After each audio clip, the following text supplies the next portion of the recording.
The Great Glass Elevator. "I've never seen anything like it," cried Mr. Wonka.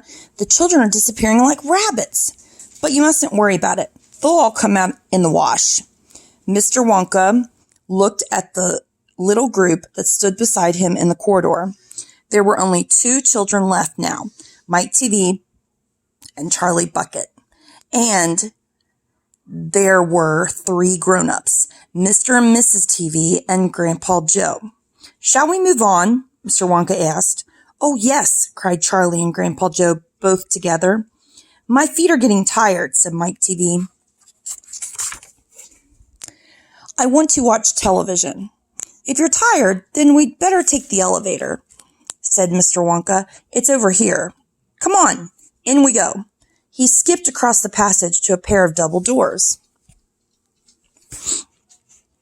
The doors slid open. The 2 children and the grown-ups went in. "Now then," cried Mr. Wonka, "which button shall we press first? Take your pick." Charlie Bucket stared around him in astonishment. This was the craziest elevator he had ever seen. There were buttons everywhere. The walls and even the ceiling were covered all over with rows and rows of small black push buttons. There must have been 1,000 of them on each wall, and another 1,000 on the ceiling. And now Charlie noticed that every single button had a tiny printed label beside it telling you which room you would be taken to if you pressed it. "This isn't just an ordinary up and down elevator," announced Mr. Wonka proudly. "This elevator can go sideways and long ways and slant ways and any other ways you can think of. It can visit any single room in the whole factory, no matter where it is. You simply press the button and zing, you're off." "Fantastic," murmured Grandpa Joe. His eyes were shining with excitement, and he stared at the rows and rows of buttons. "The whole elevator is made of thick, clear glass," Mr. Wonka declared. "Walls, doors, ceilings, floor, everything is made of glass so that you can see out." "But there's nothing to see," said Mike TV. "Choose a button," said Mr. Wonka. "The 2 children may press 1 button each, so take your pick. Hurry up. In every room, something delicious and wonderful is being made." Quickly, Charlie started reading some of the labels along the side, the buttons. "The Rock Candy Mine, 10,000 feet deep," it said on one. "Coconut Ice Skating Rinks," it said on another. Then, "Strawberry Juice Water Pistols, Toffee Apple Trees for planting out in your garden, all sizes, Exploding Candy for your enemies, Luminous Lollies for eating in bed at night, Mint Jujubes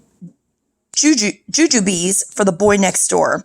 They'll give him green teeth for a month. Cavity-filling caramels, no more dentist. Stick jaw for talkative parents. Wiggle treats that wriggle delightfully in your tummy after swallowing. Invisible chocolate bars for eating in class. Candy-coated pencils for sucking. Fizzy lemonade swimming pools. Magic hand fudge. When you hold it in your hand, you taste it in your mouth. Rainbow drops. Suck them and you can spit in 6 different colors." Come on, cried Mr. Wonka. "We can't wait all day."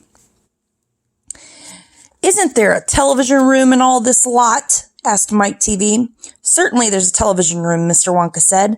"That button over there." He pointed with his finger. Everybody looked. "Television chocolate," it said on one of the tiny labels beside the button. "Whoopee!" shouted Mike TV. "That's for me." He stuck out his thumb and pressed the button. Instantly, there was a tremendous whizzing noise. The doors clanged shut and the elevator leaped away as though it had been stung by a wasp. But it leapt sideways, and all the passengers, except Mr. Wonka, who was holding onto a strap from the ceiling, were flung off their feet onto the floor. Get up, cried Mr. Wonka, roaring with laughter. But just as they were staggering to their feet, the elevator changed direction and swerved violently around the corner. And over they went once more. "Help!" shouted Mrs. TV. "Take my hand, madame," said Mr. Wonka gallantly. "There you are. Now, grab this strap. Everybody, grab a strap. The journey's not over yet." Old Grandpa Joe, staggering to his feet, and caught hold of of a strap. Little Charlie, who couldn't possibly reach as high as that, put his arms around Grandpa Joe's legs and hung on tight. The elevator rushed on at the speed of a rocket. Now it was beginning to climb. It was shooting up and up and up on a steep, slanty course, as if it were climbing a very steep hill. Then suddenly, as though it had come to the top of the hill and gone over a precipice, I'm going to have to look that one up.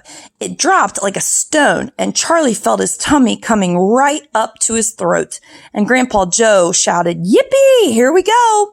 And Mrs. TV cried out, "The rope has broken. We're going to crash." And Mr. Wonka said, "Calm yourself, my dear lady," and patted her comfortably on the arm.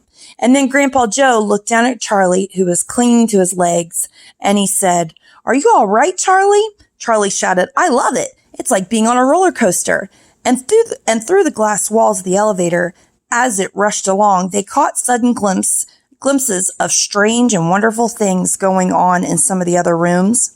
An enormous spout with brown sticky stuff oozing out of it onto the floor. A great craggy mountain made entirely of fudge with Oompa Loompas all roped together for safety, hacking huge hunks of fudge out of its side. A machine with white powder spraying out of it like a snowstorm. A lake of hot caramel with steam coming off it.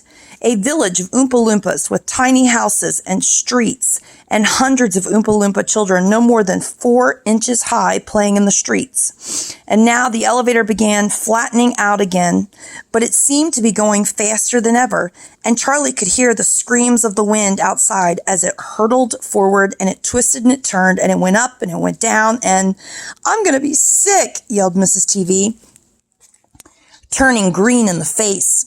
"Please don't be sick," said Mr. Wonka. "Try and stop me," said Mrs. TV. "Then you'd better take this," said Mr. Wonka, and he swept his magnificent black top hat off his head, held it out upside down in front of Mrs. TV's mouth. "Make this awful thing stop," ordered Mr. TV. "Can't do that," said Mr. Wonka. "It won't stop till we get there. I only hope no one's using the other elevator at this moment." "What other elevator?" screamed Mrs. TV. "The one that goes the opposite way on the same track as this one," said Mr. Wonka. "Holy mackerel," cried Mr. TV. "You mean we might have a collision?" "I've always been lucky so far," said Mr. Wonka.